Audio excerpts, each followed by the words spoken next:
mais um encontro da nossa Escola da Fé.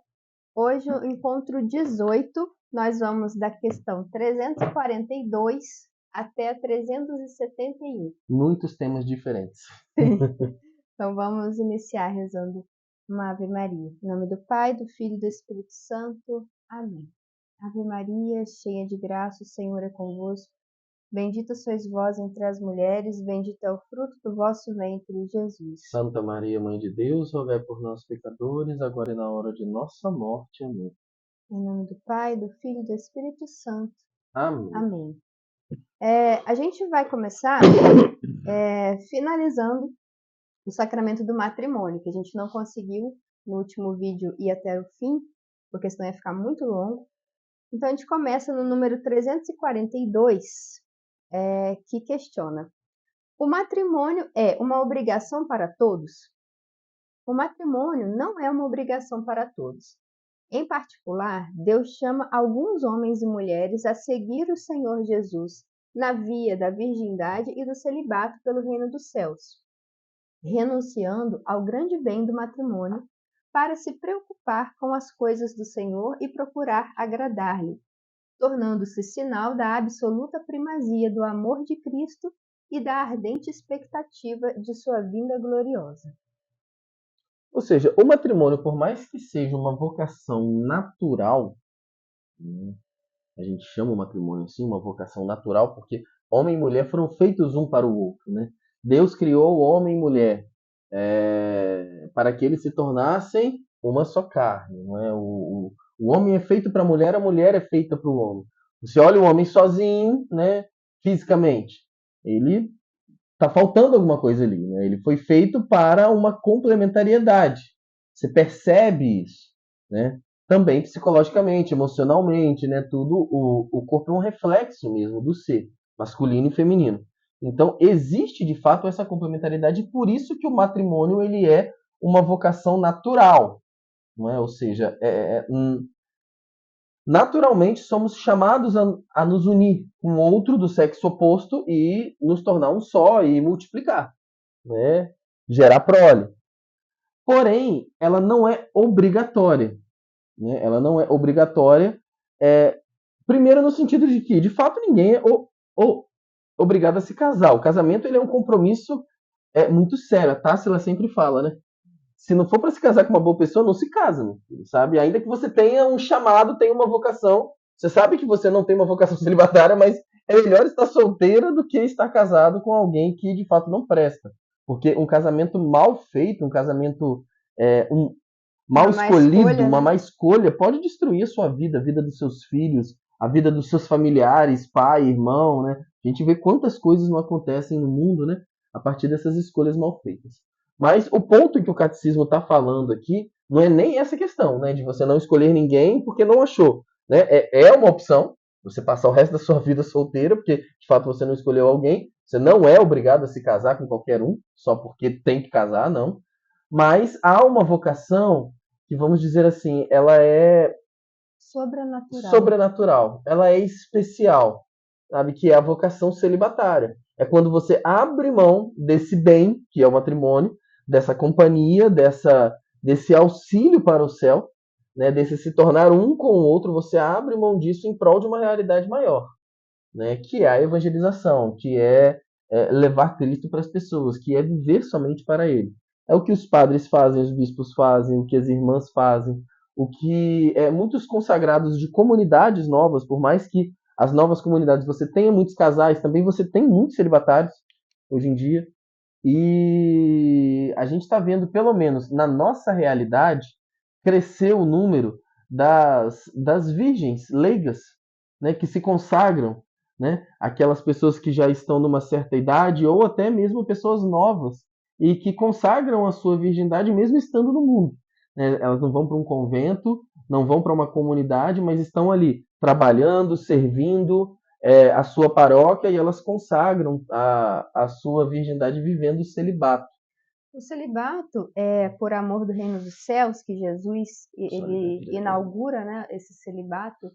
Ele é um sinal, como diz o compêndio, da primazia absoluta do amor de Cristo ou seja, é o que se chama de coração indiviso, né? Você se dá inteiramente a Cristo e só Ele preenche todo o seu coração, e é um sinal aqui na Terra da realidade que todos viveremos no céu. É como se os celibatários Fosse uma fosse antecipação uma do céu. antecipação do céu, porque é até bonito quando a gente vê, até assim, materialmente, a gente olha para uma freira, a gente olha para um sacerdote, a gente se recorda do céu, a gente se recorda que a nossa vida é mais do que só essa vida aqui, e que o objetivo final é realmente amar a Deus, é realmente estar com Deus. E eles nos recordam, eles são essa antecipação visível aqui de uma realidade que todos nós viveremos no céu, porque no céu nós não teremos laços de matrimônio como temos aqui na terra. Todos serão para Deus. Jesus, Continuarão os laços, claro, o continuará a afeto, amizade, o né? afeto. A gente vai saber quem é quem no céu, mas não vamos viver mais uma realidade matrimonial como vivemos aqui na Terra. Então, o celibato nos indica essa finalidade última que depois da vinda de Cristo, né, depois da nossa morte, todos nós viveremos. 343. Como se celebra o sacramento do matrimônio? Uma vez que o matrimônio estabelece os cônjuges num estado público de vida na igreja, a sua celebração litúrgica é pública, na presença do sacerdote ou da testemunha qualificada pela igreja e das outras testemunhas. Isso aqui está bem autoexplicativo, né? O sacramento se celebra de forma pública porque é assumido publicamente um novo estado de vida. Ainda que não precise ser, né, com a igreja cheia, não sei o que, bababá, bem, né, toda a comunidade presente, todos os familiares. Não, tem muitos matrimônios que são muito simples, né? Na Capela do Santíssimo é o padre, né, que é a testemunha qualificada, ou o diácono, ou qualquer um outro que seja encarregado pela igreja, né? Pela igreja disso, e as outras testemunhas, que seriam os padrinhos, né? Os parentes mais próximos ali. A gente já viu casamentos assim, né? Isso já o torna público. Já o torna público. 344. O que é o consenso matrimonial? O consenso matrimonial é a vontade expressa por um homem e por uma mulher de se doar mutuamente e definitivamente, com o objetivo de viver uma aliança de amor fiel e fecundo. Uma vez que o consentimento faz o matrimônio, ele é indispensável e insubstituível. Para tornar válido o matrimônio, o consenso deve ter como objeto o verdadeiro matrimônio e ser um ato humano, consciente e livre, não determinado por violência ou constrangimentos. Isso aqui é de suma importância, tá, gente? Quando a gente fala de matrimônio. Por quê? A gente já falou, né, que no sacramento do matrimônio, os próprios noivos é que são os ministros. Sim. O padre, ele é só testemunha. Ele só está ali mas quem celebra são os noivos. Exatamente porque o que faz acontecer, o que faz ser válido o matrimônio é esse consentimento que os noivos trocam, né? Que os noivos eles expressam publicamente. Exatamente. Diante das testemunhas que a igreja colocou ali. E quais são esses elementos do consentimento? É aquele momento que são feitas 3 perguntas aos noivos. Primeira, é de livre e espontânea vontade que o fazeis? Essa é a primeira pergunta. E eles dizem que sim. Por que se pergunta isso? Exatamente porque aqui está dizendo, precisa ser um ato livre. Ninguém pode se casar validamente sendo obrigado a se casar por uma força externa. Igual aquela brincadeira da festa junina, né? Aquilo ali é um casamento inválido, porque o noivo só se casa porque senão o pai da noiva vai matar ele. Então é um clássico exemplo de um casamento ali que teve uma falha de consentimento, porque ele não deu o seu sim livremente. Tá tocando despertador.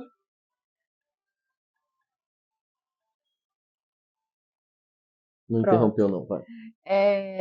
Então, assim, ali há uma falha no consentimento. Se você não faz isso livremente, há uma falha. E não só uma liberdade externa, né, como essa, mas uma liberdade interna. Por exemplo, a moça está grávida, a família dela é muito conservadora. Aquela Então, pressão... por isso, ela se sente obrigada a casar com um homem que talvez ela veja que não é um homem, sabe, ideal para ser o pai de seus filhos. Mas como ela falhou, né, ela passou por um momento de falha, teve relação com ele e engravidou, às vezes ela vai se sentir pressionada. Aí entra a questão do constrangimento, né? Uhum. É uma opressão que constrange a pessoa e ela acaba se casando mesmo sem ser a sua vontade. E não exercendo a sua plena liberdade, né? Então, segunda pergunta. É para a vida toda que o prometeis? Aí eles dizem o quê? Sim. Ou seja, se comprometem a viver na fidelidade e na exclusividade com aquela pessoa. Então, por exemplo, se alguém se casa, mas essa pessoa já tem uma amante, né, já trai a outra e diz lá sim, é um sim falso. É um sim falso. Então, objetivamente falso. Então, esse casamento não vai ser válido, porque existe ali um erro no consentimento. Vocês estão pegando? Os 3 sims, eles têm que ser verdadeiros. Eles têm que ser livres e verdadeiros. Na hora do casamento. Na hora do casamento. Não é antes nem depois, é na hora que está se celebrando. Não. Terceira pergunta. Vocês aceitam receber com amor os filhos que Deus lhes enviar e educá-los na fé da igreja? E eles respondem o quê? Sim. Então, por exemplo, se um casal, ele já vai se casar no altar lá, naquele momento, eles não estão abertos a receber filhos... Eles já conversaram e eles decidiram não ter filhos. Olha, a gente não vai ter filhos. E aí eles chegam lá e dizem sim. Dizem sim. Eles mentiram. E esse casamento nunca aconteceu. Né? Então, assim... Por isso é que tem na igreja, porque a igreja ela não aceita o divórcio. Porque o que Deus uniu, o homem não separa. Essas são as palavras de Cristo. Então, a igreja não pode dar o divórcio a ninguém. Porém, ela pode abrir um processo. Vamos supor que no futuro, esse casal que não queria ter os filhos aqui, que se casou, 2 anos depois eles se separaram. Muitas vezes acontece isso, né? Pouco tempo já se separaram. Sem filhos, sem nada, aí você vai fazer uma investigação. Vai abrir um processo de nulidade, se chama. E aí vai ter toda uma investigação, conversa com testemunhas, conversa com os esposos, né? Que estão separados e tudo, para você chegar, né? Ver qual era a situação lá no dia do casamento. No momento do casamento. Se for comprovado, né, através de testemunhos e através de testemunhas, né, que eles realmente não tinham nenhuma intenção de ter filhos, por exemplo, a igreja pode julgar, né, que esse casamento foi nulo, declarar esse casamento nulo, e aí eles voltam ao estado de ser solteiros. Porque nunca aconteceu. Não é que o casamento acabou, é que o casamento nunca aconteceu. Para vocês verem a gravidade desses 3 sims. É o que faz o casamento acontecer. E aí, nesse momento, por exemplo, não se pode fazer nenhum tipo de brincadeira, nenhum tipo A gente vê alguns videozinhos. A gente vê uns vídeos na internet. Meu padre pergunta, por toda a vida. Aí a pessoa dá uma risadinha, a pessoa, não sei, já era. Se a pessoa fizer isso no matrimônio católico, acabou a celebração. Até no civil, eu já vi vídeo de juiz de paz acabando o casamento no civil porque fez brincadeira. É uma coisa muito séria, que é a matéria, ali, digamos, a matéria no sentido assim, a essência do sacramento que está acontecendo ali. É esse consentimento. Então, esses 3 sims que compõem o consentimento precisam ser verdadeiros para um matrimônio válido, ok? 3, 4, 5. O que se exige quando um dos esposos não é católico? Para serem lícitos, os matrimônios mistos entre católico e batizado não católico exigem a licença da autoridade eclesiástica. Os que têm disparidade de culto entre católico e não batizado, para serem válidos, têm necessidade de uma dispensa. Em todo caso, é essencial que os cônjuges não excluam a aceitação dos fins e das propriedades essenciais do matrimônio, e que o cônjuge católico confirme os compromissos conhecidos também pelo outro cônjuge de manter a fé e de garantir o batismo e a educação católica dos filhos. Ou seja, basicamente, para um católico casar com um não católico, seja crente ou seja qualquer outra religião, ou sem religião, ateu, né, para se casar, basicamente é possível, com toda uma burocracia que precisa passar antes, mas o não católico, a parte não católica, ela precisa aceitar esses fins do matrimônio, ou seja, estar aberto à vida, educar os filhos na fé católica, ser fiel, todas essas, né, esse consentimento, né, precisa também ser aceito pela outra parte, não só pela parte católica. Aí sim dá para se casar, ou seja, um crente pode casar com um católico? Pode, desde que o crente assuma perante a igreja que vai educar os filhos na fé católica. Isso. Entendeu? E aí isso ele pode. Para celebrar o casamento sacramentalmente. Dentro da igreja. 346. Quais são os efeitos do sacramento do matrimônio? Outra questão importante. O sacramento do matrimônio gera entre os cônjuges um vínculo perpétuo e exclusivo. O próprio Deus sela o consenso dos esposos. Portanto, o matrimônio concluído e consumado entre batizados jamais pode ser dissolvido. Além disso, esse sacramento confere aos esposos a graça necessária para atingir a santidade na vida conjugal e para o acolhimento responsável dos filhos e a educação deles. A gente já falou um pouco disso. Já falamos, né? Porque aqui, né, a gente tem, né, dois pontos aqui. O primeiro, diferente do crisma, do batismo, da ordem, né? O matrimônio não imprime caráter, né? Você não está com um selo indelével marcado na sua alma, que você agora faz parte da vida daquela pessoa e a pessoa faz parte da sua vida. Não, não é isso. Porém, há um vínculo perpétuo e exclusivo até a morte de um dos dois, né? De um dos dois. Ou seja, a partir do momento que um morre, esse vínculo acaba e você pode contrair matrimônio, se tiver saúde ainda para isso, né? Contrair matrimônio com outra pessoa tranquilamente, sem ofender a fé, sem ofender a moral, sem ofender nada.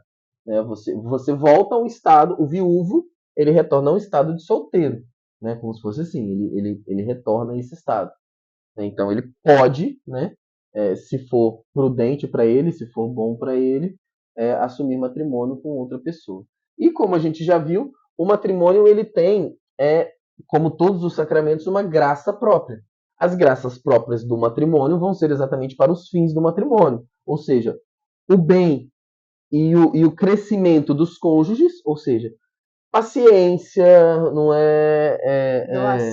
doação, diligência, né, esse espírito de servir, né, tudo isso, né, para auxiliar nessa parte, e também a coragem, a disposição, a força para gerar filhos e educar, a sabedoria para educar os filhos na fé. Tudo isso, né, tem essa graça própria do matrimônio que entra como auxílio, né, a força para você manter a fidelidade, né, a indissolubilidade.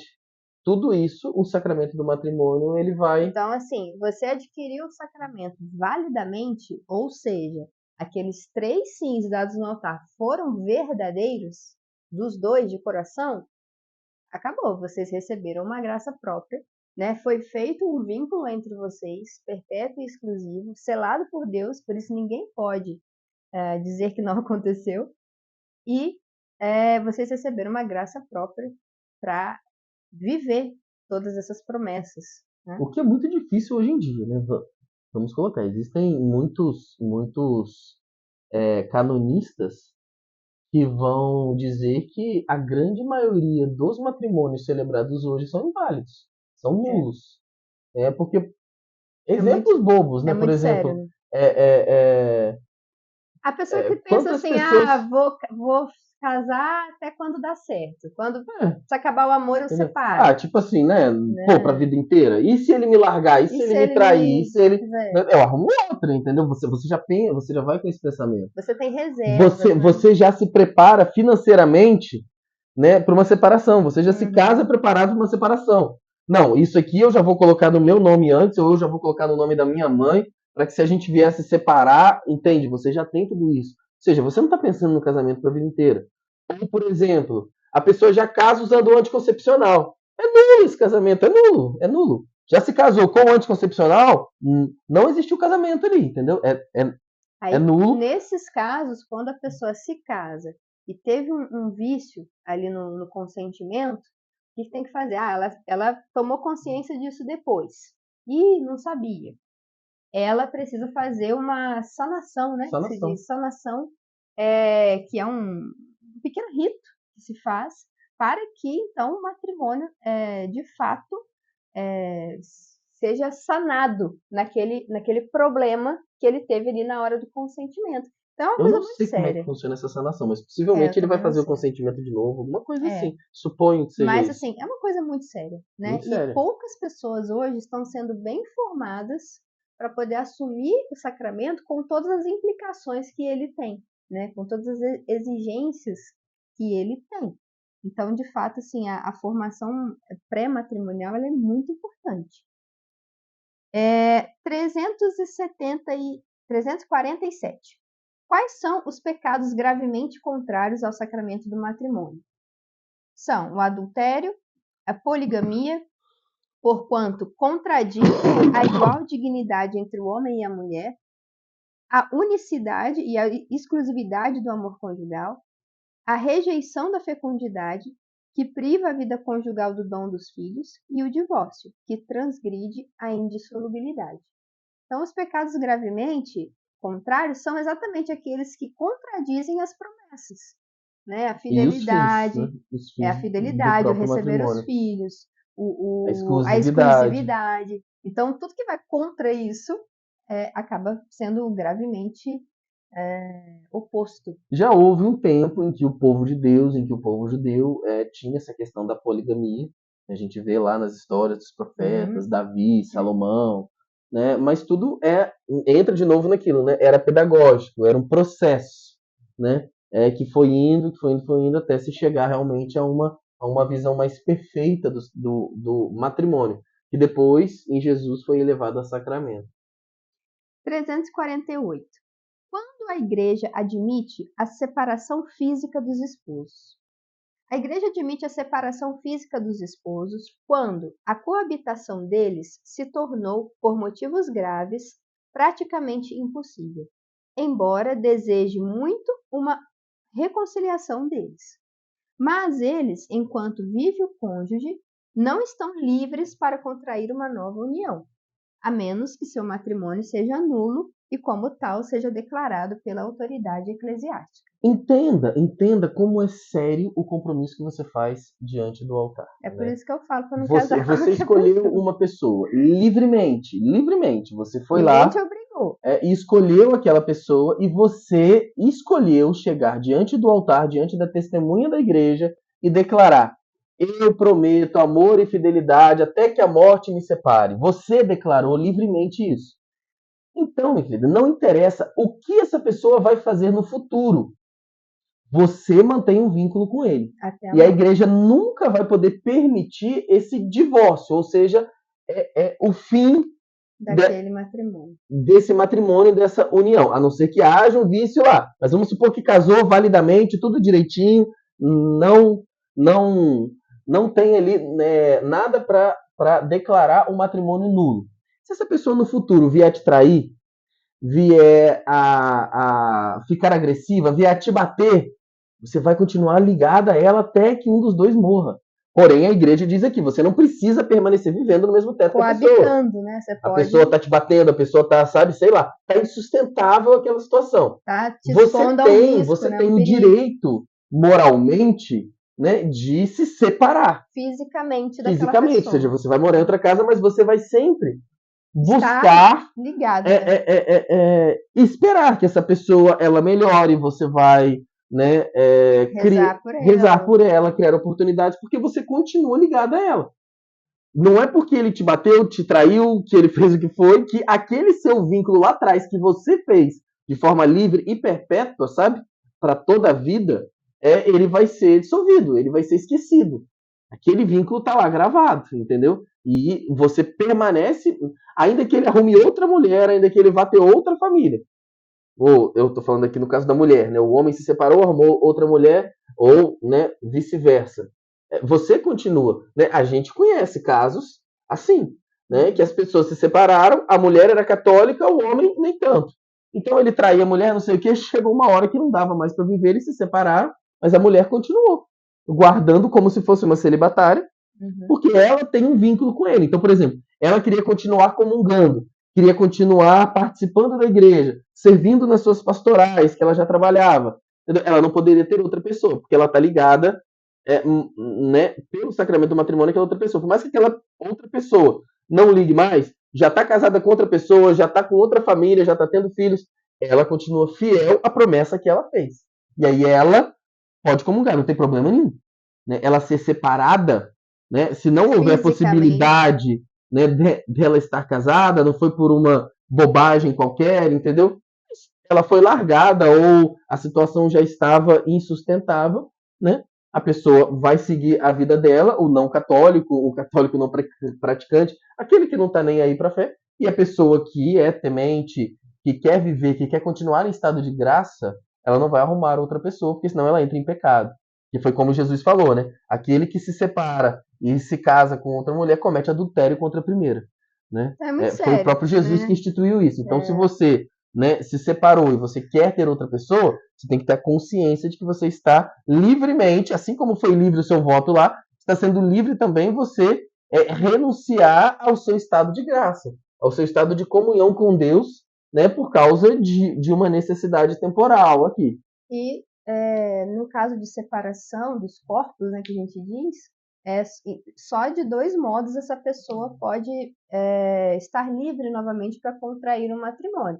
Ou pela morte do cônjuge, porque aí se dissolve o vínculo, ela está livre novamente, ou pela declaração de nulidade. Né? Se ela com processo, viu que o casamento dela, esse primeiro casamento, foi nulo, ok, a partir do momento da declaração de nulidade, ela também se encontra livre para contrair matrimônio, ok? 349. Qual é a atitude da igreja em relação aos divorciados recasados? Fiel ao Senhor, a igreja não pode reconhecer como matrimônio a união dos divorciados recasados civilmente. Se alguém repudia sua mulher e se casa com outra, é adúltero com respeito à primeira. E se a mulher repudia seu marido e se casa com outro, ela é adúltera. Marcos 10, 11, 12. Para com eles, a igreja tem uma atenta solicitude, convidando-os a uma vida de fé, a oração, as obras de caridade e a educação cristã dos filhos. Mas eles não podem receber a absolvição sacramental, nem se aproximar da comunhão eucarística, nem exercer certas responsabilidades eclesiais, enquanto perdura essa situação, que objetivamente contraria a lei de Deus. Ou seja, né, aquilo que a gente já estava falando, né, no capítulo anterior. Você não pode, a partir do momento que você se separa, contrair um novo matrimônio. Você pode se juntar com uma pessoa, você pode se casar, mas nessa consciência de que você está entrando num estado de pecado público. Ou seja, você vai ter muitas limitações na sua fé e vai ficar muito mais difícil a sua própria salvação, porque você está se enfiando numa situação de pecado. Você entende isso? Porém, a igreja, ela nunca vai abandonar esse fiel. A pessoa, ela tem fé, a pessoa, ela é temente a Deus. Mas ela não consegue viver sozinha e ela se separou e se juntou com outra pessoa. Ela se casou no civil com outra pessoa. Sei lá, a igreja vai acolher. Vai acolher porque a igreja ela sempre quer o bem, ela sempre quer a salvação. E acolhendo na igreja, ela pode ajudar esses casais a viverem, né, de uma forma que eles consigam adquirir algum bem e talvez até um crescimento espiritual. Por exemplo, nós conhecemos casais que são casados nessa situação, né? Um se divorciou, se casou com outro, ou seja, eles estão no que a igreja chama de casamento de segunda união, né? Eles são um casal de segunda união. E conforme eles foram caminhando na fé, eles foram sentindo essa necessidade de se aproximar dos sacramentos, né? Por exemplo, se você está num estado de pecado, você não pode confessar os outros pecados. Então você fica com aqueles pecados todos acumulados com você. Porque você precisa se arrepender de todos os pecados para você se confessar. Então, se você está vivendo, né, em adultério, que é o caso da segunda união, né? Você não pode se confessar, você não pode comungar, né? Você não pode exercer algumas funções dentro da igreja. Casais que, conforme foram caminhando, foram sentindo essa necessidade e eles, orientados pela igreja, começaram a se abster de ter relações sexuais. Essa abstenção, né, ela te permite, em algumas ocasiões, né, em algumas situações, o acesso aos sacramentos, por exemplo, a se confessar, a voltar a comungar. Se isso for uma coisa pública, ou seja, se vocês estão dormindo em casas separadas ou em quartos separados, você pode até ter uma vida comunitária normal, comungando normalmente na sua própria paróquia, entendeu? Coisas assim. Ou seja, a igreja ela vai sempre acolher. A mesma coisa que eu queria fazer esse parênteses com os homossexuais, por exemplo. Você tem ali um par de homossexual e que é católico. Os caras são homossexuais. Eu conheço alguns que participam da igreja e que são casados. Com homem que é casado com outro casado, né? Com outro homem, vive junto. Cara, tem espaço na igreja para eles? Tem. Lógico que tem. A igreja vai acolher. Eles estão em um pecado público, então eles têm todas essas limitações de quem está em um pecado público, assim como os recasados, os de segunda união. Mas a igreja vai sempre convidar a um acompanhamento, né? Há um crescimento na fé, há um passo a mais, né? Esse passo a mais, ele vai chegar numa hora que vai ser o quê? Uma vida celibatária. Sabe? Que você vai abrir mão, né? Porque o ato em si de pecado não é você morar junto, não é você ter uma amizade. O ato em si de pecado é o sexo. Né? Ou seja, se você já é casado com uma pessoa e tem sexo com outra, você comete adultério. Né? Se você, né, é um homem e pratica sexo com outro homem, isso é o pecado do homossexualismo.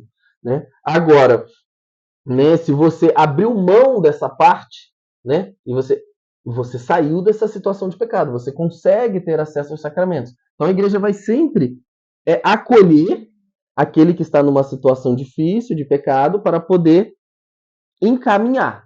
Mas sabe? aí, gente, só um parênteses, assim, que nesses casos, especialmente esses dois, né, que o André estava mencionando, é sempre com direção do sacerdote. Sempre. Tá? Não é assim, me deu na minha cabeça e eu vou lá comungar, e eu vou fazer tal coisa, e eu vou fazer tal coisa. Sempre é mediante o acompanhamento do sacerdote, porque só com esse acompanhamento é que ele vai conhecer cada caso, porque cada história é uma história, cada circunstância é uma circunstância. Quando é que ele tá, né? O casal está pronto para tentar dar um passo a mais. Exatamente. Né? Na questão da fé. Muitas vezes, no caso dos recasados, dos de segunda união, existem filhos envolvidos, às vezes já dessa segunda união. Então, são questões muito delicadas e que a gente não pode simplesmente, deu na minha cabeça, eu vou agir de tal forma. A gente precisa... E quando a gente está falando de matrimônio, a gente está falando de duas pessoas, não de uma, né? Que é mais difícil ainda. Dentro de um casamento, assim, ainda que seja um casamento de segunda união, né? Você tem que pensar no bem dos filhos, no bem da família. Então, às vezes um está mais na frente que o outro, precisa, né, botar o pezinho no freio, pensar, entende? Então, assim, é só um parêntese, tá? Mas para dizer que tem lugar na igreja para todos. Para todos. A igreja não repele ninguém, não coloca ninguém num rebaixamento, sabe? Por uma situação. Mas se você está em pecado, ela deixa claro que você está em pecado. Você está em pecado e você precisa buscar acompanhamento. Essa é a situação. Né? Isso para quem quer ser católico. Para quem né? quer viver você não quer viver, né, com seriedade, porque aí você mesmo vai sentir necessidade disso, na verdade. Né? A própria pessoa vai querer. O que acontece, gente, é o seguinte: todos nós, quase todos nós, quase todos nós, somos muito pecadores. A gente comete muito pecado grave. Só que o problema é que alguns são públicos. Por exemplo, um jovem que está lá com a pornografia, com a masturbação, é um pecado grave. Talvez tão grave quanto um adultério. Não, eu não digo tão, mas é grave. É no mesmo bloco, sabe? É pecar contra a castidade. Então, assim. O namorado a namorada que está tendo relação sexual. Que estão tendo relação escondido lá. Só que eles não estão em pecado público. Ou seja, não é causa de escândalo se eles participarem. Então, assim, eles pecaram, eles vão lá, eles se confessam, entendeu? No oculto, e continuam ali. Eles não são impedidos pela igreja de coordenar um grupo de jovens, de fazer aquilo por causa desse pecado que eles estão cometendo. Por quê? Porque está oculto. É um pecado muito privado, né, da intimidade deles que ninguém ficou sabendo. Agora, né, um casal que está, né, em um pecado público de adultério, de segunda união, né? Existe toda uma restrição, né, a mais por ser um pecado público. Porque aí já Entende? implica na situação do escândalo. Então, assim, é delicado, né? Todos nós temos as misérias, mas nesses casos mais delicados é preciso ainda mais a orientação do sacerdote. E um esforço muito E um grande esforço, e um querer, e um sacrifício, e E se um de amar fato a Deus estiverem sobre abertos à todas as graça, coisas. entendeu? Eles vão conseguir viver aquilo Deus que é nunca da vontade de abandona. Deus. Deus nunca abandona E nunca dá um aqueles que fardo mais querem. pesado do que a pessoa pode carregar. Exato. Então, assim, só fazendo um grande parêntese aí nessa questão. 350. Por que a família cristã é chamada também de igreja doméstica? Bonito esse termo. Porque a família manifesta e realiza a natureza de comunhão e familiar da igreja, como família de Deus. Cada membro, segundo o próprio papel, exerce o sacerdócio batismal, contribuindo para fazer da família uma comunidade de graça e de oração, escola das virtudes humanas e cristãs, lugar do primeiro anúncio da fé aos filhos. É aquilo, né? Pelo batismo, todos nós também somos sacerdotes. Ou seja, precisamos viver na nossa vida a fé. A fé não é para ser vivida só na igreja. A fé é para ser vivida na vida, sabe? Lá na igreja a gente celebra os sacramentos, a gente tem vida comunitária, mas dentro da nossa vida, dentro do meu trabalho, dentro das minhas escolhas, dentro das minhas ambições, dentro da minha casa, sabe? Tudo eu vivo a minha fé. Eu não vivo só a minha fé de forma externa, né? Ah, beleza, a família é a igreja doméstica, porque, pô, em casa, né? Se eu sou católico, eu vou ter uma imagem, eu vou ter um crucifixo, eu vou ter um altarzinho onde eu vou rezar com a minha família, né? A minha casa, em alguns aspectos, vai parecer uma igrejinha, né? Mas ela é igreja doméstica principalmente porque, né, nós somos igreja, né? A minha família, sabe? Eu e minha casa serviremos ao Senhor. É uma pequena comunidade. É uma pequena comunidade. A vida cristã ela tem que estar enraizada na vida de família, sabe? Ali. Ou seja, a nossa rotina, as nossas decisões, né? A educação dos filhos, o que a gente vai ler, o que a gente vai ver na TV, o que a gente vai ver no celular, tudo dentro dessa atmosfera cristã, dessa atmosfera católica, sabe? Tudo isso. É bem bonita a definição, né? A família é vivida como uma comunidade de graça e de oração, escola das virtudes humanas e cristãs, ou seja, na família que a gente pratica as virtudes, né? A paciência, a bondade, o amor, e lugar do primeiro anúncio da fé aos filhos, que é aquela questão de não delegar a catequese paroquial toda a responsabilidade de anúncio da fé para os filhos. Não, a criança ela tem que chegar na catequese Já sabendo rezar, legal, sabendo né? o basicão da fé, 10 mandamentos, credo, ela tem que chegar na catequese sabendo isso. É o mínimo, sabe? Porque isso é né? função dos É pais. função dos pais. É também uma implicação daquela promessa que se faz. Vocês estão abertos a receber os filhos e não só receber, educá-los na fé? Então, assim, é sério esse compromisso, não é da boca para fora. Ele tem que ser vivido. Então, o primeiro lugar de anúncio da fé é na família, não é na catequese. Não é depois que seu filho já tem 8, 7, 8, 9, 10 anos, é que ele vai começar a ouvir falar de Jesus, é que ele vai começar a rezar, é que ele vai começar a falar, a ler o evangelho. Não, ele precisa desde pequeno A ser criança, instruído. sei lá, né? A criança chegou do colégio de tarde. O que ele vai fazer? Ele vai tomar um café, ele vai sentar na frente da televisão, porque é isso que a mãe faz. Cara, ele vai sentar, ele vai rezar um terço. Ele vai, sabe, fazer, ele vai escutar o evangelho do dia, sabe? Ele vai rezar junto com, porque a mãe precisa fazer isso. É obrigação dela, sabe? Agora, se você não tá nem aí para a educação religiosa dos seus filhos, né? Você tá pecando contra o próprio Falhando contra matrimônio, a você sua tá falhando. promessa.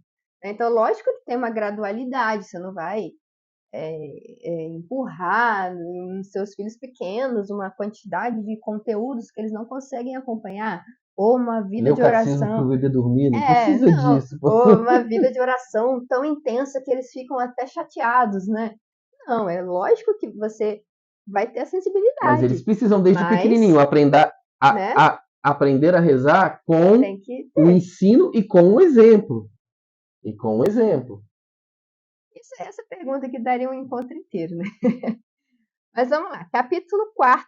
Agora a gente já encerrou a parte do matrimônio e a gente vai às outras celebrações litúrgicas, tá? Que não são os sacramentos propriamente dito, mas são litúrgicos, celebrações. Os sacramentais. O que são sacramentais? São sinais sagrados instituídos pela Igreja por meio dos quais se santificam algumas circunstâncias da vida. Compõem-se de uma oração acompanhada pelo sinal da cruz e por outros sinais. Entre os sacramentais, ocupam um lugar importante as bênçãos, que são um louvor de Deus e uma oração para obter os seus dons, as consagrações das pessoas e as dedicações de coisas ao culto de Deus. O sacramental, gente, ele tem a função de santificar uma realidade. Então é bem É como que existe uma graça diverso, própria, mas não é tão forte quanto como um sacramento. né? Então, por exemplo, assim, você pedir para o padre abençoar a água. A água virou um Né? sacramental. Água benta é um sacramental. Um terço Ali abençoado tem uma graça, é um sacramental, né? uma Ali imagem. tem uma graça que vai te ajudar a viver uma realidade. Por exemplo, a água benta vai te ajudar a viver sua vocação batismal. O terço, né, abençoado, ele vai ter uma graça de fomentar a sua vida de oração, te ajudar. Ou, por exemplo, as bênçãos mesmo. Existe bênção, gente, na igreja, para tudo que vocês imaginarem. Tem ritual de bênção, dessa Por grossura exemplo, assim. a moça vai dar à luz, a grávida, no final da gravidez. Existe uma bênção própria para que ela tenha um bom parto. Tem uma bênção para quando você vai fazer uma peregrinação e para quando você volta da peregrinação. Tem outra bênção. Pedindo a graça. Tem bênção para edifício que vai ser coisa de jornalismo. Tem. Específico. Específico, entendeu? Tem bênção da casa, tem bênção do carro, tem bênção de local de trabalho. Por quê? Porque todas as realidades da nossa vida, boas, elas podem contar com a graça de Deus. Elas podem nos ajudar, seja uma realidade de trabalho, seja um objeto devocional, né, um escapulário, um terço, água benta. Eles podem ser os instrumentos que vão nos ajudar na nossa santificação. Então, por isso tem esse tudo de bênçãos. Se vocês pegarem o ritual de bênçãos, é bênção para tudo. Bênção dos alimentos, enfim. E esses são os sacramentais. É como se fosse um sacramento menorzinho. Assim, tem alguns objetos abençoados que se tornam sacramentais, tem alguns outros que a própria bênção é o sacramental, como, por exemplo, a bênção de uma casa. Não é porque abençoa a casa que a casa vai se tornar um sacramental. Sim. Mas o sacramental aqui, no caso, é a própria bênção. Né? E tem alguns objetos que eles são mais do que abençoados, eles são separados, dedicados, né, a um culto. Ele torna-se um sacramental, como, por exemplo, um cálice. Cálice, antes dele ser, né, como é que é o termo que ele usa aqui? Dedicado. Antes dele ser dedicado ao culto, né, ele é um cálice normal. Agora, depois, se eu uso esse cálice para outra coisa, né, eu estou cometendo aqui um sacrilégio. Né? Eu usei o cálice que o padre já dedicou, abençoou para poder tomar a cerveja, entendeu? Eu estou cometendo um sacrilégio aqui. Porque aquilo foi realmente separado para o culto divino, tornou-se um sacramental. 352. O que é um exorcismo? Tem-se um exorcismo quando a igreja pede, com a sua autoridade, em nome de Jesus, que uma pessoa ou objeto seja protegido contra a influência do maligno e subtraído ao seu domínio. É praticado de forma ordinária no rito do batismo. O exorcismo solene, chamado o grande exorcismo, pode ser efetuado somente por um presbítero autorizado pelo bispo. Os exorcismos, eles podem ser, gente... só antes aqui, nossa palavra-chave. A palavra-chave vai ser sacramental, tá bom? Dessa aula de hoje, sacramental. Os exorcismos, aqui fala, né? Ele é realizado de forma ordinária, ou seja, com todo mundo, no rito do batismo. Tem uma oração específica, logo no início do rito do batismo, que o padre pede que aquela criança seja livre, né, do domínio do maligno. No rito completo, assim, né? Ele faz até do lado de fora da igreja. É bonito. Faz do lado de fora da igreja, exorciza para depois entrar em procissão. Ele faz esse pequeno exorcismo. E o grande exorcismo, ou seja, um exorcismo solene, quando há realmente casos que já foram Há uma possessão, uma averiguados, opressão né? Porque demoníaca nem ali. todas as manifestações estranhas, digamos assim, têm a sua origem realmente numa possessão, em alguma influência espiritual. Muitas vezes pode ser fatores psicológicos, emocionais, físicos. Então, ok, a igreja estudou, olhou aquele caso, realmente é de origem espiritual. Precisa de um exorcismo. Aí é o grande exorcismo, que tem a sua própria oração, as suas próprias Um orações, ritual é um próprio. ritual próprio e que só pode ser feito por um padre que seja autorizado pelo bispo. Tá? É assim que funciona a Ou questão seja, dos o exorcismo exorcismos. ordinário, a gente pede uma proteção para aquela criança, para que ela não seja tomada por esse mal. No exorcismo solene, né, a pessoa já foi tomada por esse mal. Ela já está sob o domínio do mal, e aí tem que ir um padre lá, exorcista, E, né, assim, e quase fazer todo um sempre rito. não é assim, uma coisa mágica. São quase sempre várias sessões, um acompanhamento para que conduza aquela pessoa, vamos supor, uma pessoa está com caso de possessão, para que livre a O auge pessoa. daquela pessoa é quando aquela pessoa ela quer ir se confessar Sim, voluntariamente, sim, confessa os seus pecados, porque isso que aí já entra o poder do sacramento, é. né? Não só da oração, do ritual, do exorcismo, mas já começa a agir fortemente o sacramento. E o sacramento, então, vai fortalecer mais ainda essa pessoa para que ela fique livre mesmo, né? Dessa influência do demônio. Então, são E várias tem aquelas outras, sessões, né, que né? não é um exorcismo, né? Exatamente porque não segue um ritual, não é um sacerdote autorizado que faz, que é aquelas orações de cura. A pessoa tá ruim, aí você vai e se junta, Mas você isso tem a liberdade de rezar, é mas algo à é, parte, é, né? Não uma, é. é um pedido que você faz a Deus, né? A pessoa, ela tá lá, ela vai, né? Uma pessoa, ela tá se sentindo ruim, ela tá, sabe, com aquela sensação de que há uma opressão espiritual na vida dela, ela pede uma oração para outra pessoa, você pode orar tranquilamente, né? Mas não que Ah, aquilo se constitua um um exorcismo, exorcismo, né? né? Não, você está pedindo a Deus, é uma intercessão que você está fazendo pela vida daquela pessoa para que Deus a fortaleça, né? E a livre daquele mal, daquele sentimento, daquela coisa que ela está tendo, às vezes uma doença. Sim. 353. Que formas de piedade popular acompanham a vida sacramental da Igreja? O sentido religioso do povo cristão encontrou sempre diversas expressões nas várias formas de piedade que acompanham a vida sacramental da Igreja, como a veneração das relíquias, as visitas aos santuários, as peregrinações, as procissões, a via sacra, o rosário. A Igreja, com a luz da fé, ilumina e favorece as formas autênticas de piedade popular. Isso aqui é muito bonito, né? Que à margem dos sacramentos, que são assim o ápice da nossa vida espiritual, a gente tem a piedade popular, ou seja, aquilo que o povo, as pessoas movidas pela graça, começam a fazer espontaneamente. Então, por exemplo, a prática da via sacra, ela não é um sacramento, ela é um sacramental, mas ela é uma devoção popular, ou E seja, brota do coração e as pessoas vão e aquilo se torna uma é tradição, muito né? interessante porque ela vai numa outra mão, né? Os sacramentos, eles brotam direto de Deus, passa pela autoridade da igreja, os apóstolos, os bispos, e chega até o povo. A devoção popular é É diferente, o ela começa contrário. no povo, nunca começa lá de cima. O rosário não começou com o Papa, né, foi lá e criou o rosário. O rosário Não, começa com o povo rezando a saudação do anjo, né, e vai rezando, e a coisa vai ganhando corpo, sabe? A coisa vai indo. A via sacra, a mesma coisa. A visita, né, as relíquias, visita aos túmulos dos santos, né? Tudo isso começou com o povão. Era o povão que ia e a igreja ia acompanhando aquele, sabe? Aquele desenvolvimento da coisa. Tanto que você vê que essas questões populares, essas prática, questões, né? essas práticas devocionais, elas são muito ligadas à cultura local, Sim. né? Aqui a gente tem na outra cidade é outra coisa, sabe? Se você vai, por exemplo, lá para São João del Rei, você vai ter toda uma devoção que às vezes você nunca ouviu falar Você nunca aqui. ouviu Se falar. você vai para Espanha, sabe? Os caras têm toda uma prática, daquelas imagens enormes, daqueles negócios.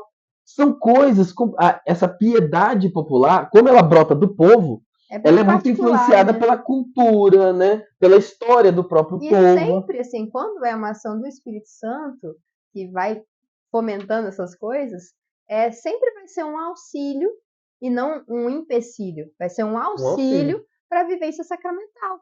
Então, assim, o rosário, a via sacra, ela sempre vai, e N outras práticas, né, que se tem, devocionais, Semana Santa a gente vê muito disso, né? elas vêm em auxílio para que você Descimento da cruz, procissão do Senhor morto, sim, nada disso sim, faz parte, né, das da celebrações liturgia. litúrgicas da Semana É Santa, meio que a parte, mas ao mas mesmo tempo completa, porque completa, né? ela te dá boas disposições para você viver os sacramentos, que é o ápice. A gente tem que estar bem disposto espiritualmente para a vivência dos sacramentos. Como que a gente faz isso? Através, muitas vezes, das devoções populares, das orações, dos encontros, das peregrinações, que aquilo vai avivando, né, a chama da fé, e a igreja reconhece isso como muito bom, né? Sempre quando está de acordo e vai auxiliar a vivência sacramental, é sempre bem-vindo, né, na igreja. Aí tem uma parte aqui também da questão litúrgica, os funerais cristãos. 354. Que relação existe entre os sacramentos e a morte do cristão? O cristão que morre em Cristo chega, no término da sua existência terrena, ao cumprimento da nova vida iniciada com o batismo, fortalecida pela confirmação e nutrida pela Eucaristia, antecipação do banquete celeste. O sentido da morte do cristão manifesta-se à luz da morte e ressurreição de Cristo, nossa única esperança. O cristão que morre em Cristo Jesus vai morar junto do Senhor. A relação, gente, que fala aqui entre os sacramentos e a morte é que na morte se dá, de fato, essa nova vida que já foi plantada em nós no batismo, foi fortalecida no crisma e foi alimentada durante toda a nossa vida pela Eucaristia. É a conclusão do curso, É a né? conclusão, é o fim último mesmo, onde isso realmente se O concretiza, recebimento da coroa. né? A morte, a gente ouve muito essa expressão, ela cristaliza aquilo que foi a vida, muitas vezes. Então, assim, a pessoa ela teve uma vida santa, ela está buscando a santidade no hoje, no seu dia a dia. Ela vai morrer santamente, né? Então, a morte tem essa relação direta com os sacramentos. 355. O que exprimem os funerais? Tanto que há sacramentos próprios ali da hora da morte, né? Sim, sim. A unção dos enfermos, no caso, aquela última Já unção na que chama extrema unção, a extrema-unção, né? Eucaristia, né, que é chamada de viático ali, aquele último, né, Momento, porque último tá momento. plenamente ligado, né? O que exprimem os funerais? Os funerais, embora celebrados segundo diferentes ritos correspondentes às situações e às tradições de cada região, exprimem o caráter pascal da morte cristã, na esperança da ressurreição e o sentido da comunhão com o defunto, particularmente mediante a oração e a purificação de sua alma. Eu vou ler a próxima, porque eu acho que está bem dentro. Quais são os momentos principais dos funerais? Habitualmente, os funerais compreendem 4 momentos principais: o acolhimento do corpo por parte da comunidade, com palavras de conforto e de esperança, a liturgia da palavra, o sacrifício eucarístico e o adeus, com o qual a alma do defunto é confiada a Deus, fonte de vida eterna, enquanto seu corpo é sepultado à espera da ressurreição. É uma coisa que a gente quase não vê, né? Porque para nós aqui não é uma realidade essa questão da missa de corpo presente. Ou seja, um Sim. velório realizado dentro da missa. A gente só vê isso quando é uma freira, um padre, um diácono, né? Um bispo. Agora, os leigos aqui a gente tem esse costume. Mas em alguns outros lugares do mundo, em quase É todos os sempre outros assim. lugares do mundo, o velório é feito dentro da igreja com uma missa. Né? Dentro de uma missa. Ou seja, você tem todo aquele rito, né? Próprio do velório, mas inserido dentro de uma missa. Mas o grande ponto aqui é que muitas vezes as pessoas confundem tanto o velório quanto a missa de sétimo dia, sabe? Como se fosse algo voltado para os familiares que estão vivos. Não, aquilo é um momento de voltado para o defunto. para a alma daquele defunto, para se orar, para se encomendar a Deus, sabe?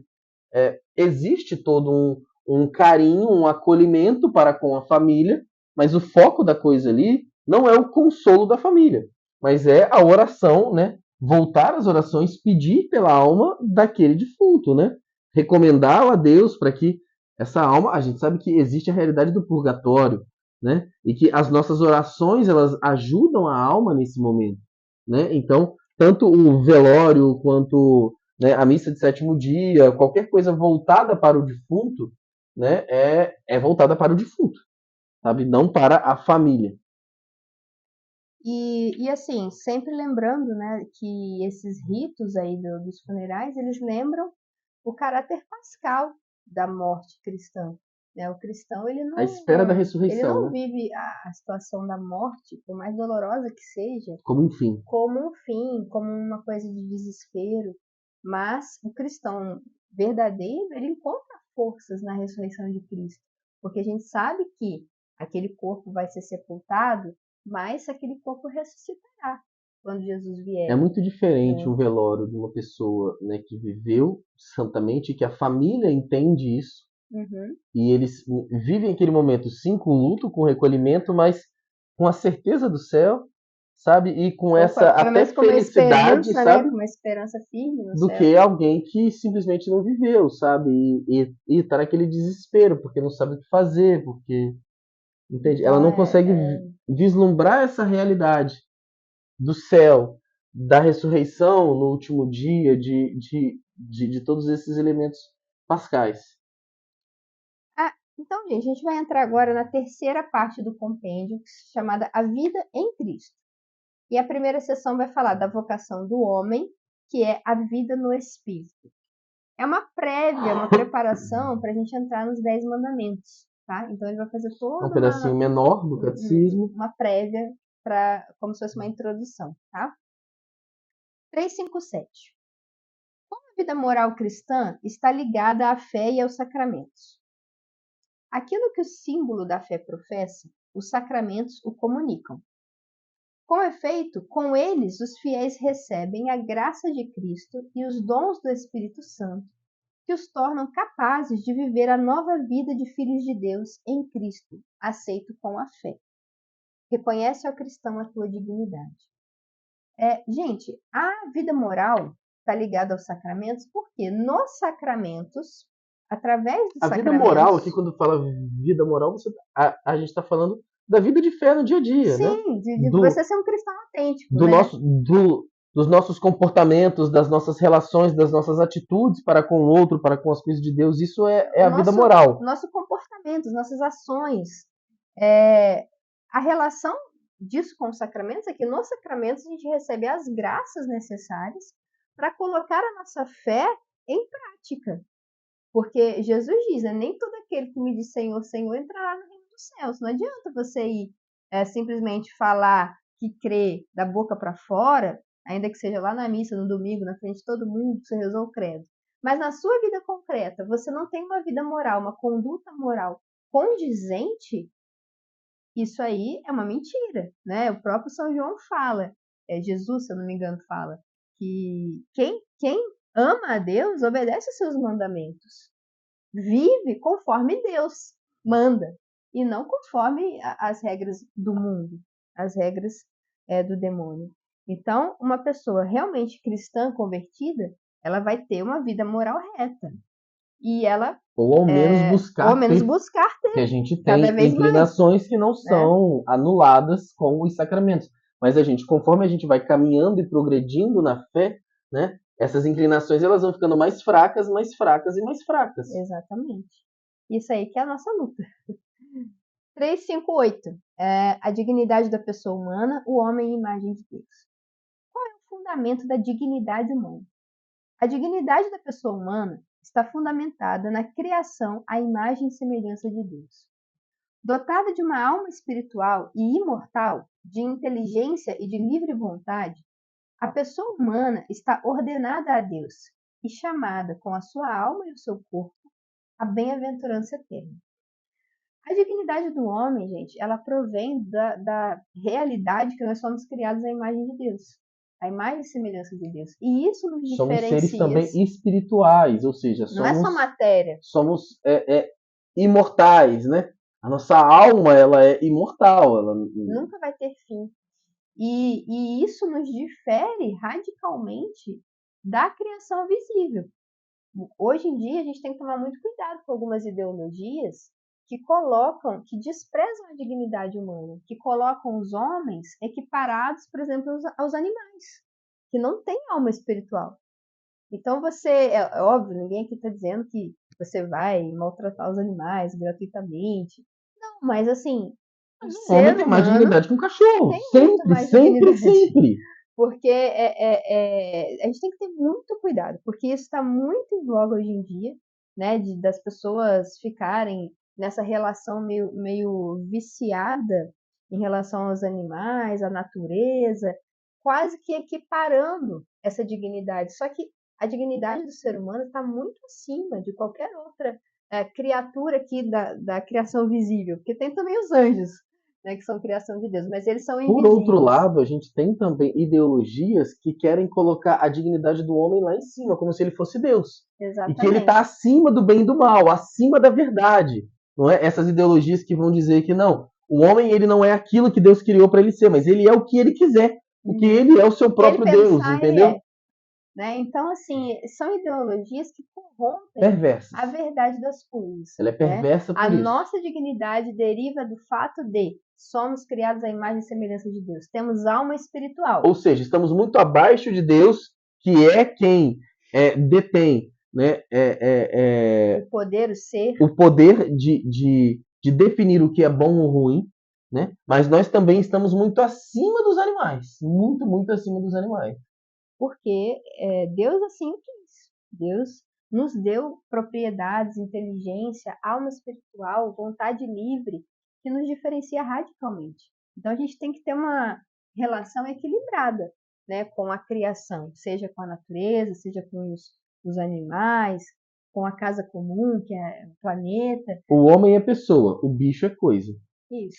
Então... Tinha uma amiga nossa, quando entrava nesses assuntos nos grupos de estudo, né, que falava, cara, o que é galinha? Galinha é uma maçã com bico. Não tem diferença entre galinha e maçã, entendeu? É tudo coisa, ué. Não, é lógico, né? Os animais têm também a sensibilidade, né? Diferente das plantas, mas assim... É por isso que você não vai matar pra comer. Você vai matar pra comer, ué. Qual é o problema? Não tem... É coisa.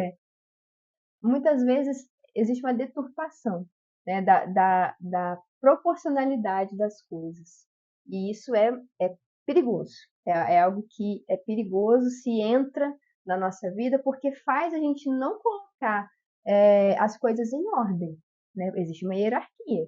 É Deus, depois é cada ser humano com a sua dignidade, depois vem o resto da criação. Então é só para a gente ter bem claro isso, ok? A nossa vocação é a bem-aventurança. 3:5-9. Como o homem atinge a bem-aventurança? O homem atinge a bem-aventurança em virtude da graça de Cristo, que o torna participante da vida divina. Cristo, no Evangelho, aponta aos seus o caminho que leva à felicidade sem fim, as bem-aventuranças. A graça de Cristo opera também em todo homem que, seguindo a reta consciência, procura e ama a verdade e o bem, e evita o mal. A gente chega na bem-aventurança, gente. A bem-aventurança em si, né, é o céu, é a graça do céu. Né? Bem-aventurado é aquele que alcançou o céu. Né? Porém, isso, né, também pode ser vivida de forma um pouco menor, né, já aqui na Terra, através daquilo que fala as bem-aventuranças, né, que Jesus ele ensina no Evangelho. Seria esse caminho para você chegar até o céu. Só que não necessariamente a gente vai atingir, não tal nível só depois que morrer, né? Na verdade, ainda em vida a gente consegue atingir esse nível de intimidade com Deus, de felicidade verdadeira, espiritual, ainda em vida, né? Desde que a gente siga esse itinerário. Mas nunca somente por um esforço humano. Uhum. É a graça que nos conduz. O nosso esforço é uma resposta a essa graça. É Deus quem nos chama, é Deus quem nos dá tudo que é necessário para que a gente caminhe. A gente só responde a esse chamado, né? as bem-aventuranças, o Evangelho, onde Jesus lista as 8 bem-aventuranças, ele é lido na festa de todos os santos, ou seja, todo mundo que está no céu, quando a igreja celebra isso, né? E elas exprimem, elas manifestam as características daqueles que seguem a Cristo. Então, bem-aventurados os pobres, bem-aventurados os pacíficos, bem-aventurados os puros, os que são perseguidos. Então, elas como que retratam o discípulo de Cristo, essas bem-aventuranças. E a gente só consegue chegar na plena bem-aventurança, vivendo desde aqui da terra, essas bem-aventuranças que ele fala.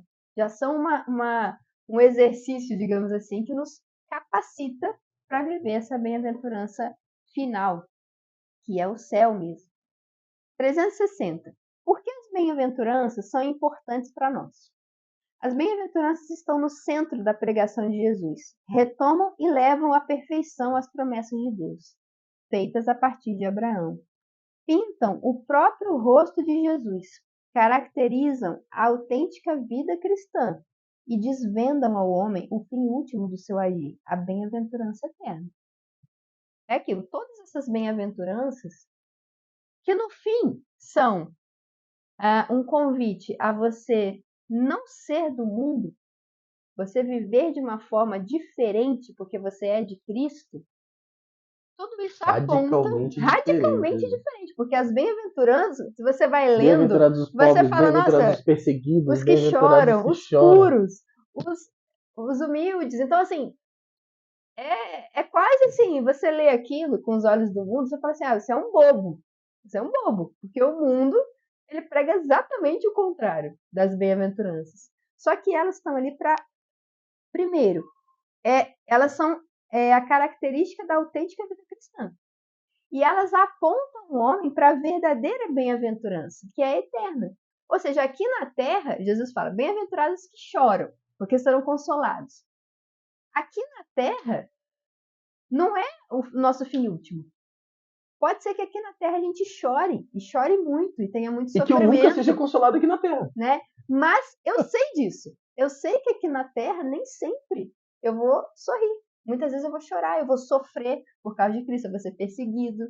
Então, elas nos apontam que a vida não se esgota nessa terra. Mas existe uma bem-aventurança que dura para sempre. E é essa que eu tenho que buscar. Mesmo que eu chore, mesmo que eu seja tido como bobo aqui nessa terra. Aí que entra, né, muitas vezes a resposta para aquelas perguntas, né, que as pessoas ficam se questionando e questionando os outros. Se Deus é bom assim, por que ele permite que uma criancinha tenha aquele tipo de doença? Bem-aventurados os que sofrem, sabe? Porque deles é o reino do céu, sabe? Sempre Deus ele vai querer, ele vai oferecer, ele vai conduzir o povo aquilo que tem de maior, de mais precioso, de melhor, que é o céu. Não interessa o caminho que a gente trace aqui na terra, né? Se é o caminho que Deus trilhou para que eu chegue até o céu, é aquilo lá que importa, sabe? Não importa se a minha vida vai ser muito curta, se vai ser muito longa, se vai ter mais ou menos sofrimentos, sabe? Se eu vou ser rico ou pobre, se eu vou ser feio ou bonito, se eu vou ter uma doença ou morrer de um acidente, se eu vou ficar numa cama, preso por tantos e tantos anos, décadas. O que importa é, no fim das contas, sabe, conseguiu viver a bem-aventurança, conseguiu chegar no céu, conseguiu abraçar a graça da salvação, é isso que importa. Essa é a nossa vocação, que é o que diz o compêndio, né? Vocação à bem-aventurança. 361. Como se relacionam as bem-aventuranças com o desejo de felicidade do homem? Elas respondem ao desejo natural de felicidade que Deus pôs no coração do homem para o atrair a si e que somente ele pode saciar. Deus, ao nos criar, ele coloca o desejo dele no nosso coração.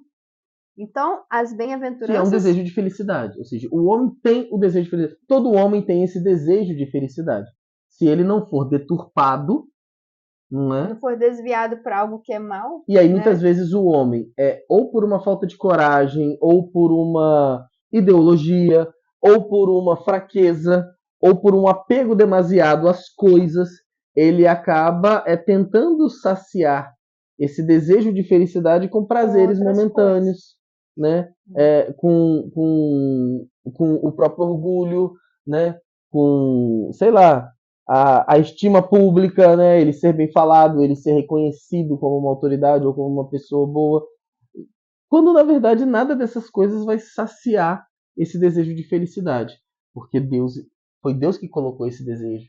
E só vai ser saciado através da comunhão com Ele. 362. O que é a bem-aventurança eterna que a gente está falando aqui? É a visão de Deus, a vida eterna, na qual nós entraremos plenamente em comunhão com a natureza divina, com a glória de Cristo e com o gozo da vida trinitária. A bem-aventurança ultrapassa as capacidades humanas. É um dom sobrenatural e gratuito de Deus, como a graça que a ela conduz. A bem-aventurança prometida nos põe diante de escolhas morais decisivas com relação aos bens terrenos, estimulando-nos a amar a Deus acima de todas as coisas. Isso tá claro, né, gente? Isso tá claro, assim. Né? Porque a gente fala nisso o tempo todo, e vocês escutam isso na missa, né? Enfim. Isso é a base da base da base da nossa fé. Ou seja, existe um céu, existe uma bem-aventurança, existe uma felicidade que não se compara com esse mundo. E que o que vai definir se a gente vai ter acesso a ele ou não são as nossas escolhas. Porque Jesus morreu na cruz para isso. E ele abriu gratuitamente o céu para todos. Qualquer um que quiser ir para o céu vai. Desde que se disponha a amar mais a Deus do que as criaturas. A renunciar a si mesmo e carregar a cruz. Entende? Então, quando eu compreendo isso, que existe uma realidade sobrenatural inimaginável, sabe, que é muito, muito, muito melhor do que aqui, sabe, e que basicamente eu preciso fazer o quê? Me esforçar o mínimo. Me esforçar o mínimo para ser melhor, para renunciar às minhas paixões, para lutar contra os pecados, para viver as bem-aventuranças. E eu consigo um dia, que vai ser amanhã, né? É muito rápida essa nossa vida, né? Eu consigo ter acesso a tudo isso, sabe? E essa é a nossa meta, a nossa única meta, sabe? Meta de vida é a única, é a única. Todo o resto é um caminho que foi construído para isso, para que a gente consiga atingir essa meta. Então a gente entra agora no tópico da liberdade do homem. Ele tem aí diante de si vida e morte, né? Como diz a Bíblia. Como diz esse último tópico, né? São as nossas decisões que vão ditar, né, o caminho que a gente vai, né, o objetivo final, né, da nossa vida. Então, né, entra aí a liberdade só do tem homem. essas decisões porque o homem é livre para tomar essas decisões. Vamos lá, o que é liberdade, então? É o poder dado por Deus ao homem de agir ou de não agir, de fazer isto ou aquilo, de estabelecer assim por si mesmo ações deliberadas. A gente já viu o que significa deliberado, né? A liberdade caracteriza os atos propriamente humanos. Quanto mais fazemos o bem, tanto mais nos tornamos livres. A liberdade atinge a própria perfeição quando está ordenada a Deus, sumo bem e nossa bem-aventurança. A liberdade implica também a possibilidade de escolher entre o bem e o mal. A escolha do mal é um abuso da liberdade, que leva à escravidão do pecado. Gente, isso daqui daria um encontro inteiro, esse parágrafo. Mas é basicamente, né, o homem é livre para escolher. Mas a verdadeira liberdade sempre vai conduzir ele ao bem. Quando ele é conduzido ao mal, ainda que ele ache que ele está fazendo aquilo livremente, na verdade ele está sendo escravo das suas próprias paixões, do seu próprio egoísmo. Porque quem em sã consciência vai escolher ir para o inferno? Não, ele escolhe fazer o mal porque ele está sendo escravo, ele está sendo fraco, ele está sendo um frouxo, sabe? É porque ele não está livre plenamente. Porque quanto mais a gente pratica atos bons, quanto mais a gente se afasta do pecado, quanto mais a gente entra em comunhão com Deus, mais o nosso coração vai se inclinar para as coisas boas. E mais os meus atos vão ser verdadeiramente livres. Entende? A liberdade não é fazer aquilo que se quer. Né? Isso não é liberdade. Né? Porque você pode realmente estar fazendo o que você quer motivado pelas suas paixões, pelos seus vícios, né? Pela escravidão do pecado. Então, na verdade, assim, você não quer. E assim, vamos combinar. Não existem pessoas mais livres que os santos. Porque a liberdade deles é interior. É aquela liberdade de quem escolhe conscientemente amar a Deus. E daí flui todos os seus atos. É muito bonito. Essa semana mesmo eu estava lendo o Papa João Paulo II. Uma vez perguntaram para ele assim: o que o senhor faz no seu tempo livre? E ele respondeu assim: todo o meu tempo é livre. Lindo, né? Para dizer assim, cara, eu sou livre, eu sou verdadeiramente livre para amar. E eu escolho amar. Todo o meu tempo é livre. Eu sou livre. E é assim que os santos vivem, né? Tanto que os santos não se importam assim com o que os outros estão pensando, se eles estão sendo bem falados ou mal falados, ou isso ou aquilo. Eles estão livres, interiormente livres, não importa. E quanto mais você exerce essa liberdade no bem, mais livre você é. Mais livre, liberto de amarras que muitas vezes se colocam, né, na nossa vida, na sociedade, que você tem que ser desse jeito. Se você não fizer desse jeito, você está excluído. Olha, estou pouco me importando. Né? Os santos são assim. E eles amam, e eles ultrapassam as convenções, eles ultrapassam as realidades comuns, porque são livres, porque estão completamente livres. Isso é muito bonito, né, da liberdade. 364. Que relação existe entre liberdade e responsabilidade?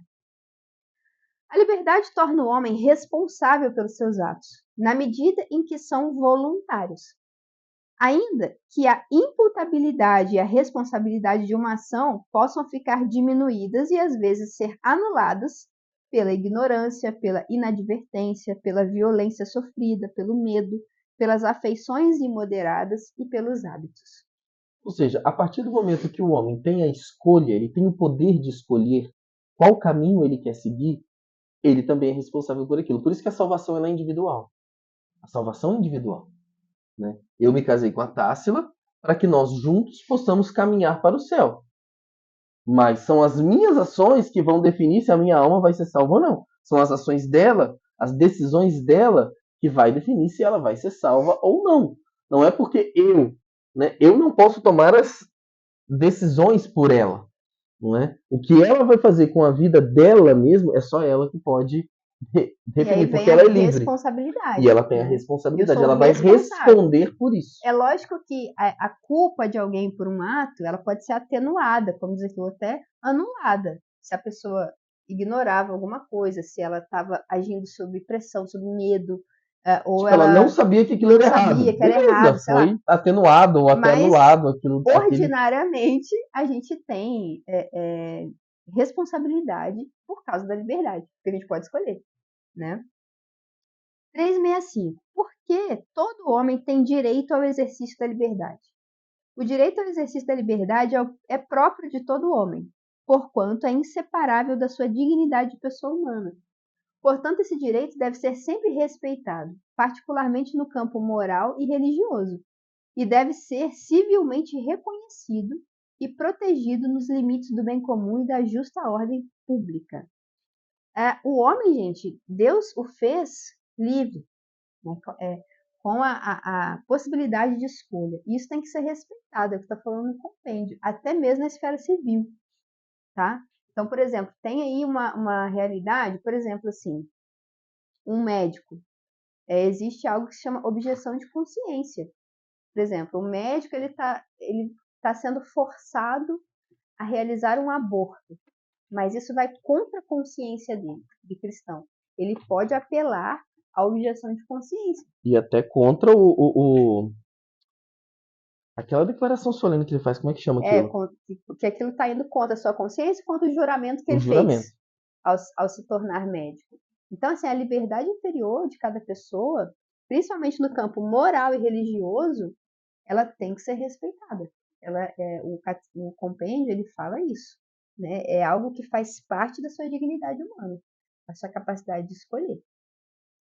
Eu acho que isso entra um pouco, até mesmo naquele assunto que a gente estava falando, delicado, da igreja acolher o pecador. Uhum. Cara, ela nunca vai te obrigar a largar o pecado ali. Sim. Sabe? Ela vai te orientar, ela vai te mostrar o caminho. E ela vai te dizer, cara, você faz o que você quiser da sua vida, entendeu?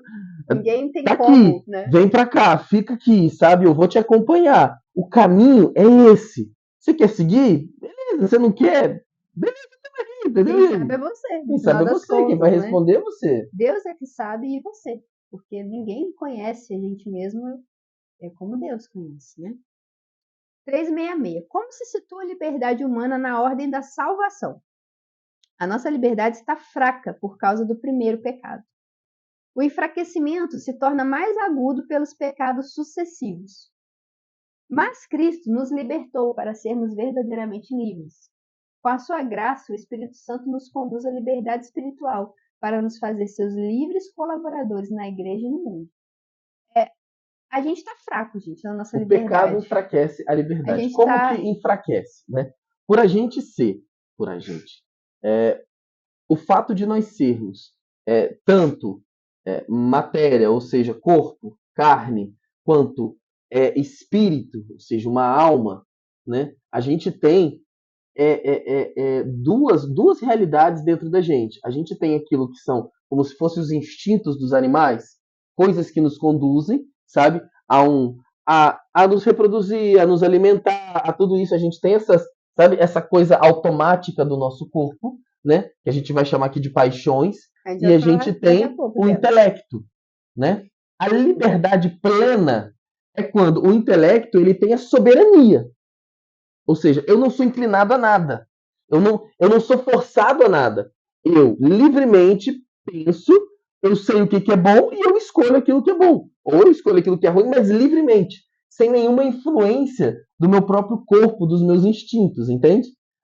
O pecado lá de Adão e Eva já deu uma quebra nisso. Já Desordenou. desordenou a coisa, não existe mais essa soberania tão bem estabelecida, sabe? E os outros pecados, né, Piora a que eu vou situação. cometendo ao longo da minha vida vai piorando essa situação. Então eu preciso fazer um esforço, às vezes gigantesco após uma conversão, porque tem toda uma vida de pecado para trás, que o meu corpo acabou se viciando no pecado, no corpo, a minha mente, enfim, eu acabei me viciando em atos de pecado que eu preciso depois me livrar disso.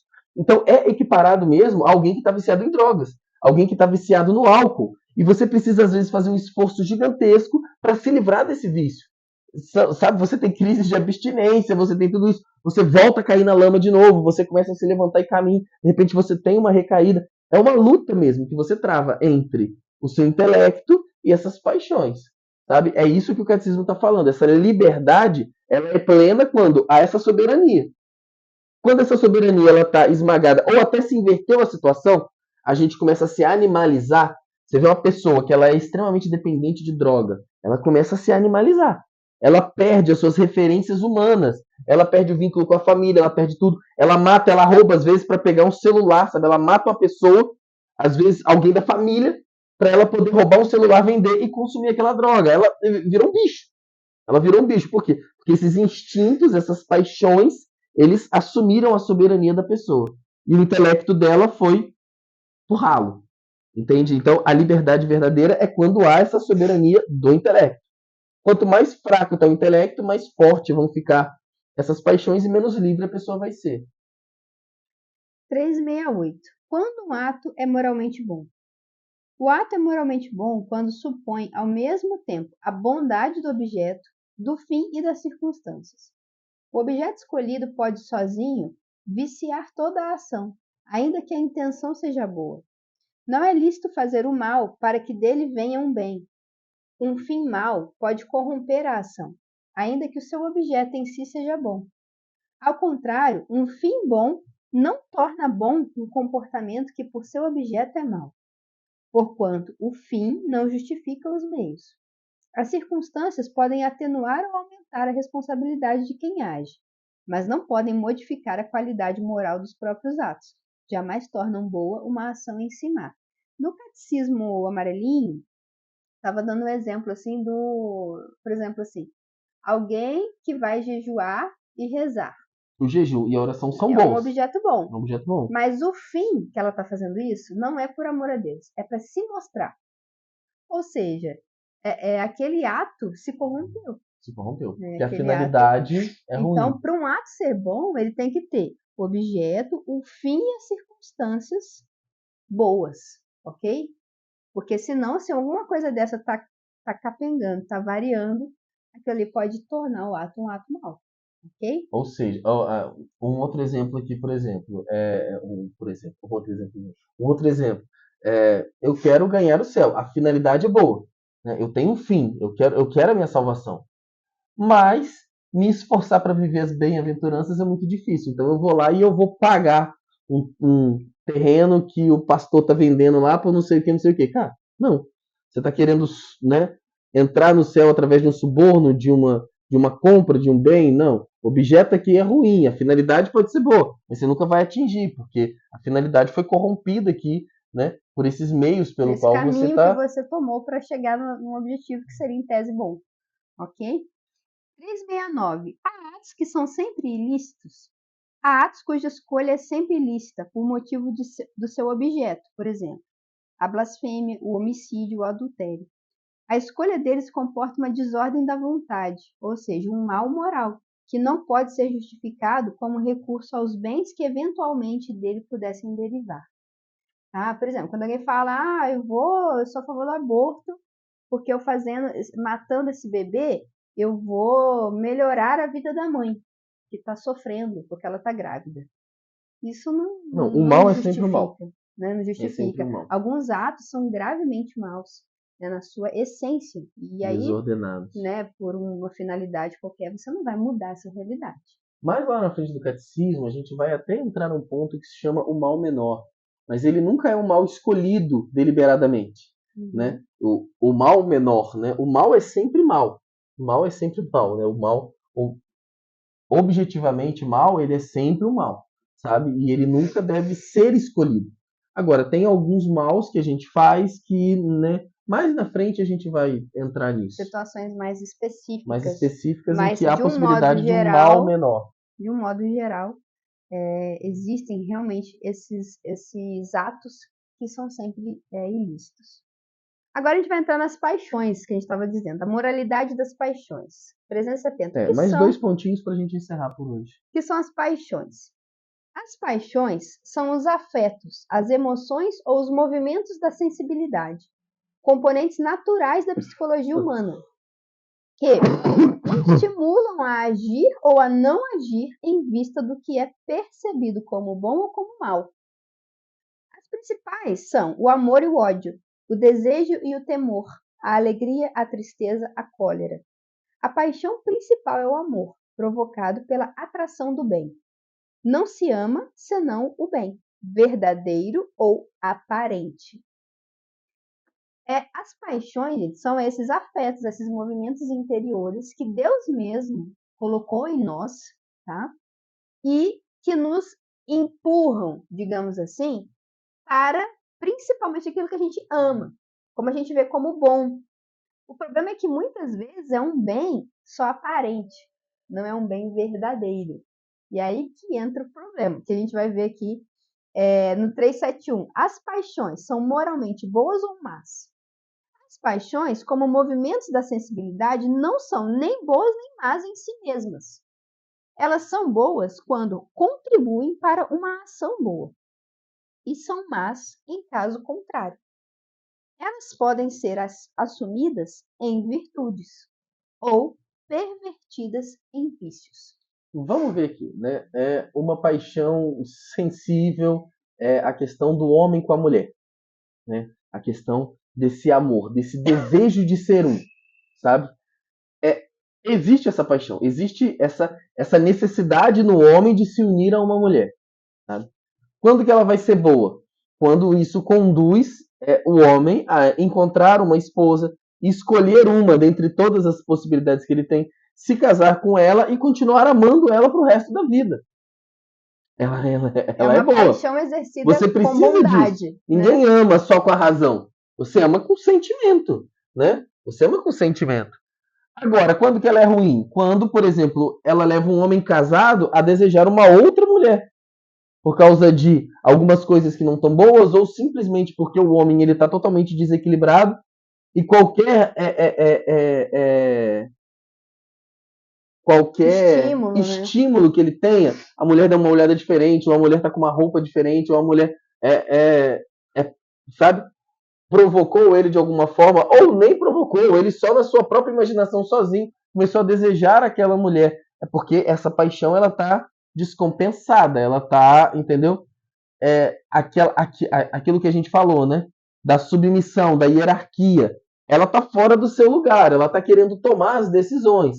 Por E se o exemplo, homem não tem uma vontade forte, um intelecto forte, ele acaba sendo conduzido ao mal através dessa paixão. por exemplo, a paixão, o impulso, né, o movimento da sensibilidade que nos faz ter vontade de comer, de nos alimentar. Ele pode ser usado para o bem, né, em um ato bom, que é o quê? Eu vou buscar me alimentar, porque isso é importante para mim. Eu não vou descuidar, né, de me alimentar, eu vou buscar ali nos horários certos, da melhor maneira que eu puder, que eu conseguir, moderadamente. Beleza, é um ato que é uma inclinação, é um impulso plenamente Vou bom, fazer uma comida especial né? para festejar, Vou vou comer uma beber um comida pouco para legal, celebrar. ótimo, dentro da sobriedade, da prudência, maravilha. Agora, esse mesmo impulso pode se tornar uma paixão má, que me leva a um vício, por exemplo, ao vício da gula, o vício da bebedeira. Isso aí é o quê? É uma paixão, é um impulso que está me empurrando Mas e eu ele estou está dando corda, descontrolado. né? Pela minha liberdade eu dou corda, Porque é bom, comer é bom, entendeu? mas Beber é bom, desordenado, você né? sente alegria, você sente um É o prazer mesmo naquilo. impulso. Vocês veem que é o mesmo impulso. A origem é a mesma. Mas ele, para um, ele está servindo para algo, um ato virtuoso, um ato bom, e para outro ele está te levando a um vício, a um pecado, a uma desordem. Então, as paixões, elas não são nem boas nem más. Elas precisam ser o quê? Ordenadas para o bem. Essa é a nossa luta na vida moral. É ordenar essas paixões que estão dentro de nós, que são criadas por Deus, dadas por Deus, para que a gente viva, mas elas têm que ser ordenadas, elas têm que ser educadas, digamos assim, e isso se faz por uma série de coisas que nós vamos buscando na nossa vida interior, na nossa vida espiritual, no nosso conhecimento. Quando a gente estuda, a gente também fortalece a nossa vontade para poder ordenar as paixões, e aí a gente vai tendo uma vida moral mais reta. Né? Então, É isso. por hoje é só, vamos Só não, encerrar. foi coisa pra Só não, caramba. foi muita coisa, a gente passou por um monte de temas, mas graças a Deus, né? Vamos pedir a Nossa Senhora que nos fortaleça no amor de Deus e nos guarde no seu manto. Ave Maria, cheia de graça, o Senhor é convosco. Bendita sois vós entre as mulheres, bendito é o fruto do vosso ventre, Jesus. Santa Maria, Mãe de Deus, rogai por nós pecadores, agora e na hora de nossa morte. Amém. Em nome do Pai, do Filho e do Espírito Santo. Amém. Até a próxima, gente.